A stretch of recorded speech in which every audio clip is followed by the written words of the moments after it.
Hi, welcome to Africa's Competition Women's Series hosted by Econolicy Africa. Econolicy Africa is an African-focused blog that provides perspectives and information on economics and the state of policy implementation in African markets on 4 policy areas: antitrust and competition policy, migration, economic development, and trade. My name is Oluwatobi Ogundele. I'm the lead author for Econolicy Africa. For our discussion today, my guest is from the Competition Authority in Mauritius, and we'll be discussing approaches to competition enforcement in Mauritius. This is Econolicy Africa's second discussion with women competition practitioners in Africa. Welcome, Prishnee. And can you kindly introduce yourself? Hello, I'm Prishnee Armoogum. I work at the Competition Commission since 2010. So basically, I've been in the competition sphere since the establishment of the authority in Mauritius. So I'm in the economic sphere, as you mentioned, and I will be very happy to answer to your questions. Thank you, Prishnee, for that introduction. So before we get into the questions, I'll issue a quick disclaimer that the views and opinions expressed henceforth are our views, and they do not reflect the official position of the organizations that we are employed by. So my first question for you, Prishnee, is looking at the various developmental challenges on the African continent. We often talk about anti-competitive conduct and the negative impact that it has on consumers and businesses. In your opinion, is there a moral obligation for African markets to be competitive? Yes. Before maybe coming to the answering your question straight away, it is important to know that Africa is the world's largest free trade area. It has more than 1 billion people in just the sub-Saharan region. Africa is very big. It consists of countries like low-income countries, middle income, upper middle, and high-income countries. So it has a vast, great number of countries from different level of development. According to the World Bank, economic growth is expected to go down further. So it fell from 4.1 in 2021 to 3.6 to 2022, and in this year it's expecting to go further down with 3.1%. So basically, why I'm telling you about this thing is about this gives us an indication how the market is evolving.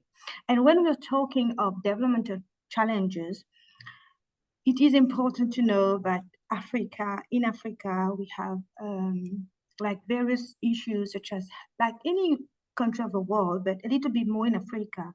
So like high inflation, food crisis, high debt level, and political instability. Well, it's across the world, but even in Africa, maybe we can have it a little bit more. But one important development aspect that I think we need to concentrate is about the high prices when we talk about essential products. So we have studies which have showed that in Africa, prices of essential products are 20% much higher than global prices. So, competition, when we talk about competition, is among firms, and it is seen as a driving force of market economies. It ensures efficient allocation of resources. So, competition, we need to think about what is causing the high prices of essential products. Why is it high? So it is important to identify the different barriers to entry, and also one aspect of the market structure prevailing in the African continent is you will very often that we have a lot of state-owned enterprises and also one firm which could potentially be owning a higher market share in a particular sector. So these are the challenges that African markets are facing, and it is very important to think about how to make markets more competitive. We know about the benefits of competition in terms of lower prices, better choices, or variety of choices, or bringing in innovation. And it is essential that government around the world, and including Africa, we're talking about Africa, they tend to think about liberalizing the market, which is likely to bring down prices. So more competition is likely to bring the prices down. And second aspect, which is likely to make markets more competitive, is to have an effective and efficient competition law and policy.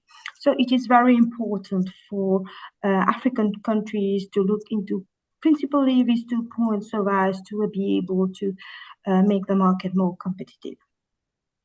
Thanks for that response, Prishnee. I like that you tie the role of competitive markets to economic development, especially with the stats that you quoted about Africa having high prices, even of essential products. So generally, we want to see more competitive markets on the continent. And moving now to the enforcement efforts by the Competition Authority in Mauritius, has there been, better outcomes for citizens of Mauritius in terms of the enforcement aspect of the Competition Authority in the country? So the Competition Commission of Mauritius has been established in December 2009. So we are here almost 14 years. So since then, I can say we have been doing a number of various engaging a lot of enforcement activities. For example, there has been 21 collusive agreement cases, 14 abuse of dominance cases, 9 merger investigations. But on top of that, these are investigations, but we've also done more than 300 inquiries. So in addition to the main function of the competition authority, the Mauritian Competition Authority has also carried out a number of market studies across the different sectors of Mauritius. For example, we have a few cases in terms of telecommunication, in the telecommunications sector, which has only 3 main players. So which shows that the market is concentrated. And also other sectors like retail, fertilizers, agricultural sectors. So just to tell you that Mauritius has been putting a lot of efforts in trying to enforce its law. And moreover, I have to say that in addition to looking at enterprises, the government, we also, like the Competition Commission, can also look at provide advice to any public body in Mauritius. So this is very important to highlight. So if the authority in Mauritius is able to make recommendation to the government, if they believe that a measure that they are taking is potentially affecting any market in Mauritius. So these are the different enforcement works we have been doing. But it is, I think, the efforts, like I would say, the outcomes of these activities are not clearly visible. We have not done any. The Competition Commission has not been doing any, not yet, impact assessment work. But the lives of people I think that it has been changing. People have had a lot of choices. You see market evolving, and also firms also have changed the way they operate. Just looking at the data I just give you, like I would say out of them, 17 of them were settled. I would not settle were given, parties give undertakings. So this clearly shows that businesses are changing the way they operate. Oh, that's nice. Thank you for your response, Prishnee, to that. Thank you. So another issue I wanted us to explore today is, a particular competition infringement that hinders competitive outcomes. And this can happen in the public sector as well as in the private sector. So it's the issue of bid rigging in tender processes. And if you were to advise other African competition authorities, what kind of collaborative efforts by competition authorities can ensure competitiveness in public procurement processes? As you said, bid rigging is one of the, I would say, main, it's one of a type of conduct which is very common when you talk about exclusive agreements. And lots of competition authorities around the world are putting a lot of effort in trying to detect such type of competition cases. For me, collaboration is very important. It is one of the main, I would say, main tools that should be used to enable the detection of bid rigging. But this can be done in 3 phases. So the first phase would be networking, where one can identify, a particular person in the relevant office. Secondly, it is very important to conduct advocacy workshop parties to train public officials in identifying potential issues that may be arising when going through the different bids. Third is collaboration with, I would say, formal collaboration with a relevant institution so as to allow the sharing of information. We all know that you cannot make robust analysis, you cannot detect any without quality data. So for me, to ensure competitiveness, it is important that public procurement office should be able to identify any concerns as we go through the different data, and also detecting is enough, but also conveying the information to the competition authority. So this is very important. So I know in Mauritius they have been working closely with the public procurement office. They have conducted a number of workshops, and I think it's been quite successful so far. Thank you. Thank you for these 3 things you mentioned: the networking, advocacy initiatives that will include the training of public officials, and collaboration. So since you mentioned data now, I think we can go to our next question. And I want to take you more to your background in economics. And you said that you cannot conduct robust competition analysis without good data. And the way economies are going now, things are more digital, data-driven. Do you see an increased uptake of, artificial intelligence, competition authorities using data science and analytics in competition enforcement in Mauritius and also generally on the African continent? Well, I would say, data, AI, data science, and analytics. It's very much on the top right now. Like competition commission authorities are trying to find out, how to come up with such type of tools in their assessment or even in the screening of data. But before going to that stage, it is very important to see the level of development in terms of digitalization across the different economies. Like, for example, in Africa, the internet penetration is around 40%. If you compare it with the EU, where it is around 80% or more. So you can see clearly that Africa, we are not there yet. We are slowly progressing, but we are not there yet. But these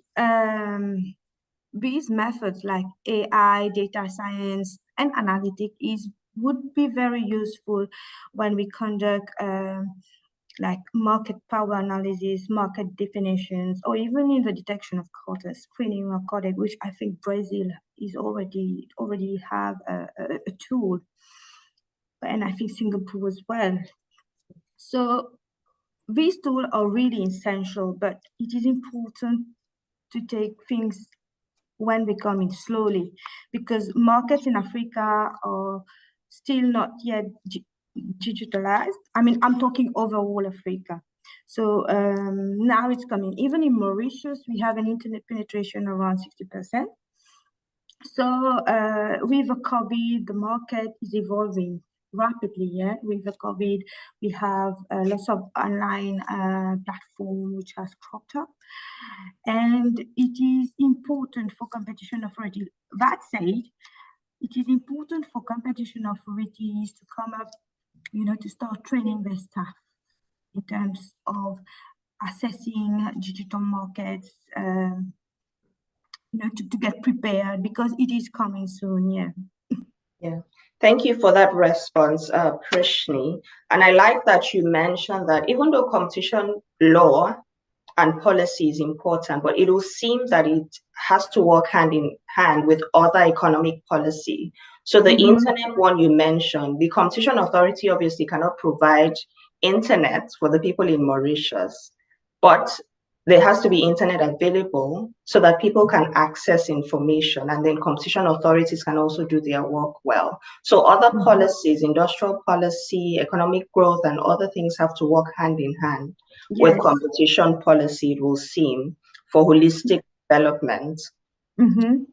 My next question for you is, so there's AfTA, the African Continental Free Trade Area Agreement. It's all the buzz now.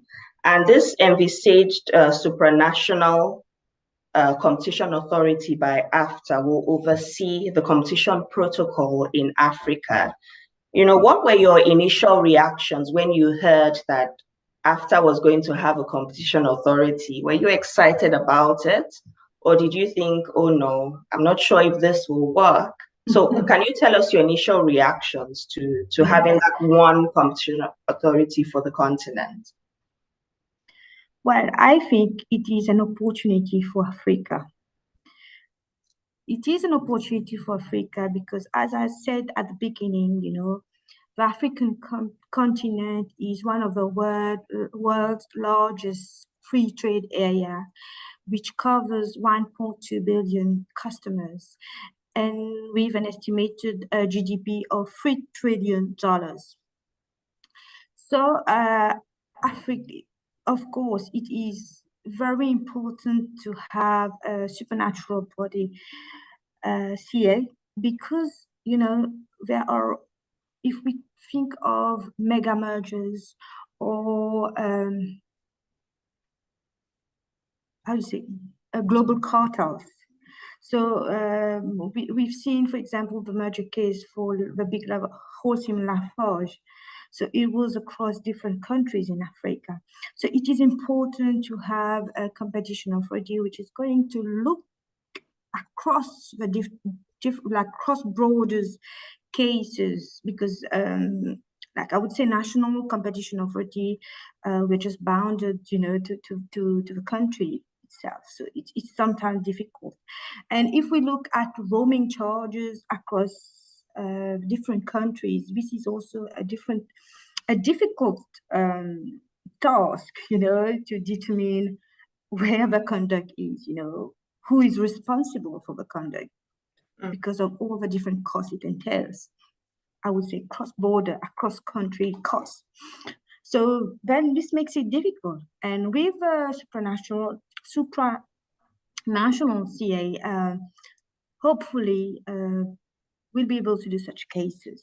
Of course, I had some concerns.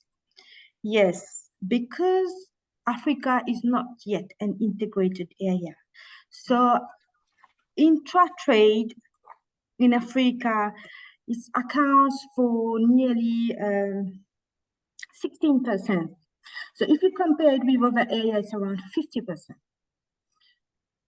So this is my first concern. The second concern is about most competition authorities have a competition law, but we don't know to what degree, the degree of functionality is not the same across different countries. Some of them, they have a competition law and a competition authority. Some just have a competition law, and some competition authority are not independent. So how is it, it's going to work? And my third concern was related to the regional economic communities. So we have 8 regs actually at different level of functionality. So these were questions that came into my mind when I heard about the supranational AFCTA competition authority. And very importantly, maybe I'm sure we don't have an answer right now, but this is a question. How are the competition authorities, or how are the member states are going to harmonize with one competition protocol? How is it going to? Of course, this is a technical question, and I'm sure we get over it, but for me right now, it's not very clear. And the second point is, I think it's very important to delineate which authority is going to have jurisdictions over a particular transaction or a firm conduct. So especially where, both the national authority and the regional authority, they are operational. So these, I would say, are question mark right now in my mind, but overall, I think it's a very good thing. Okay, so it's a positive reaction to having an after competition authority. So just as a follow-on to that question, what do you think AFTA's competition authority should focus on first? What should be the first point of call for AFTA? So from your experience as a competition enforcer in Mauritius, what's the first thing, the groundwork that this competition authority should do if you had to advise AFTA's competition authority? So given, as I mentioned before, like different countries, we are not functional at the same stage. We have different levels of development, and the market structure are different. So for me, it would be very important to maybe concentrate on how we are going to harmonize the competition protocol across the different member states and also the regs. If I take the example of Mauritius, we have our national competition law, but we also falls under the commercial regulations. So another competition law with competition protocol. So it's still unclear in my mind how it's going to work. Okay, thanks for that response, Prishnee. So my final question for you is, as a female practitioner in this field of competition and competition space, are there things women should be prepared for when coming into this field? And what helps you as an individual navigate this terrain? You have a PhD in economics, you have, about 10 years in this competition space. What helps you? What is your drive? And how can you advise other women that maybe want to come into the space, or maybe they're already in competition enforcement, but they're looking to go up in their career? What would be your advice to them? So I joined, like I said previously, I joined the competition sphere in 2010 when I joined the competition authority in Mauritius. So for me, I would identify 3 main, I would say, 3 important factors that needs to be here. First is you need to have a strong interest in competition law and policy. So since a very early age, like in my secondary school, I developed a passion for economics. I wanted to learn more and I wanted to study more in terms of economics. So I went for my degree in economics and finance, and then I have my master's in economics with financial management. And then when I joined the competition authority, it was a place to be, because it is, for me, it's one of the very few jobs where you can apply what you've learned at school, like use the demand curve, understand these things, explain what is a marginal cost. This is, not every job you can do that. So you basically apply what you've studied at school in your work. So, and also I have to say the interest is very important, because it is a very dynamic field. Markets evolve. Like, as I said, we've moved from traditional market to digitalization of a market. So theories are changing, markets are changing, cases are changing. So we have to adapt to changes as well. So this challenge, it is what I would say builds up the passion in me, and and wanting to learn more. The second thing, I would say, factor is it is very important to have a good mentor. I have to say I have been very lucky, during my PhD at the University of East Anglia in the UK, where I got a scholarship. I was, I would say, I was to work with experts in the field, and well-known experts, and I have opportunity to attend conferences, variety of conferences, seminars, and of course, I was very lucky to have my supervisors. And also,